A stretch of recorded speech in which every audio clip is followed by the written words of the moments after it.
Welcome to Martino Movie Reviews.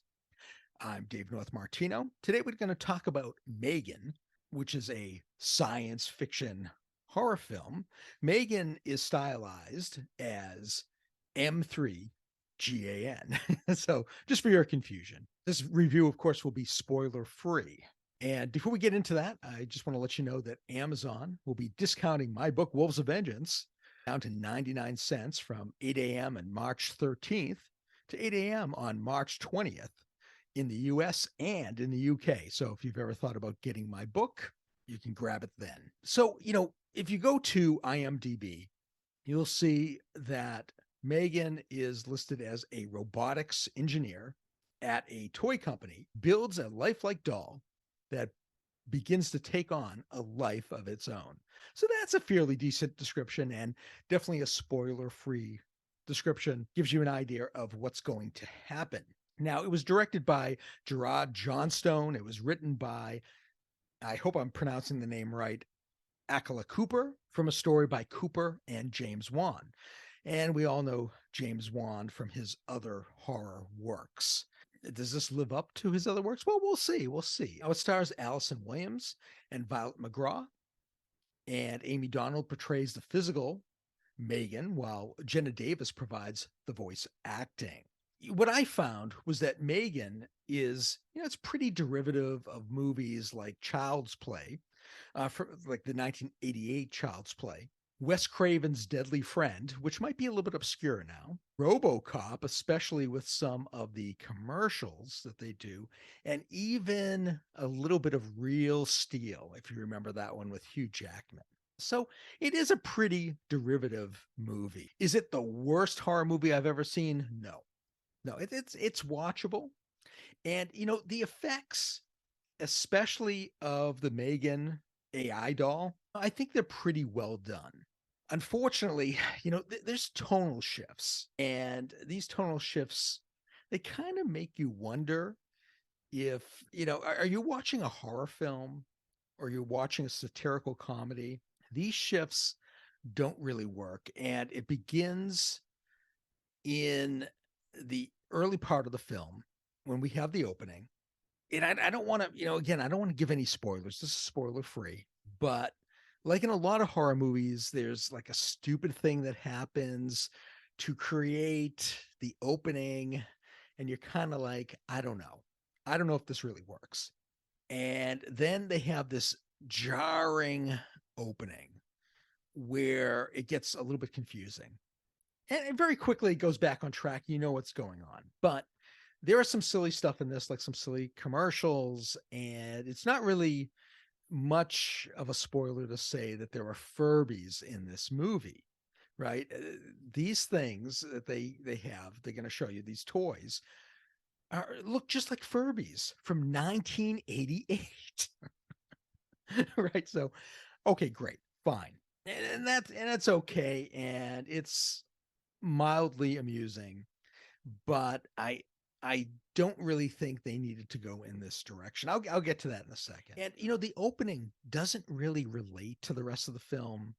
I mean, it does, it needs to happen, but there are probably better ways they could open this up. Maybe they could open it up with a dream sequence or something. That's been done a lot in horror films, but this really, to me, the opening just didn't work. And it sets, I think, a very cynical tone for the rest of the film. And, it doesn't really jibe thematically with what's to come, except for one thing. And again, we're spoiler free here, so I'm not going to go into that. The film itself is a little bit disjointed, but it's strangely entertaining. And there are many problems in this film. So there's really no emotional core. There's nobody in this film that I felt really emotionally connected to. And I think that's a problem of the screenplay. There's absolutely no compelling reason for Gemma, who's played by Williams, to create Megan. Now, there's a subplot set up about corporate espionage, which could have been interesting. There tends to be in certain films and novels, there tends to be somebody who is, they are a traitor, is what they are.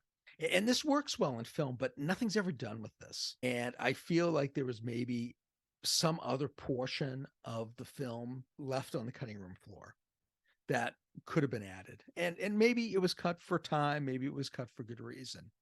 Now, I really feel the scares in this film are non-existent, right? I didn't feel scared.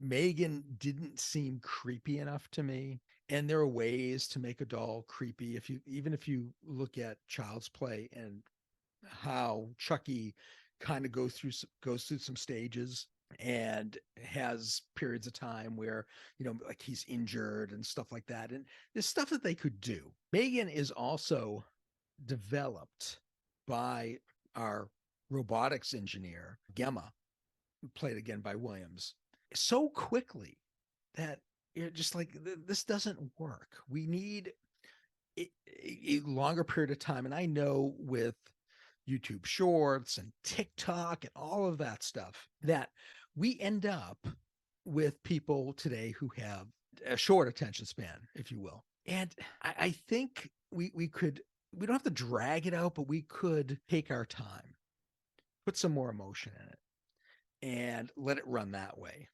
Now, Allison Williams and Violet McGraw. Violet McGraw plays the niece in this film. I think their acting really saves the film. I think the acting here is great, especially for a horror film. It's done very well, and I think a lot of things are done well enough that the film is interesting enough that you want to watch it.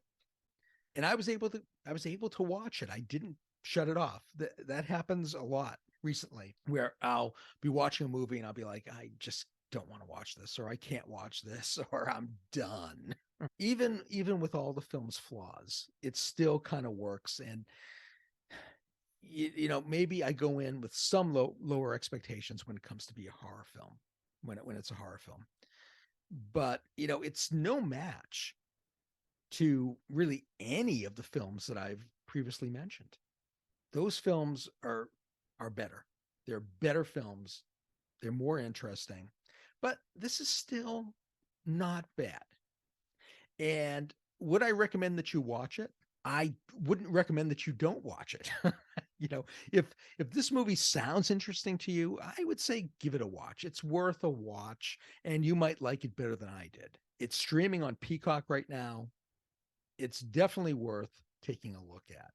Now, I usually go through story doctoring, and I really think that this could have worked better if Gemma as a character had lost a child and built Megan to deal with the loss. Now, I know it's a little bit cliche, but the movie is derivative anyway.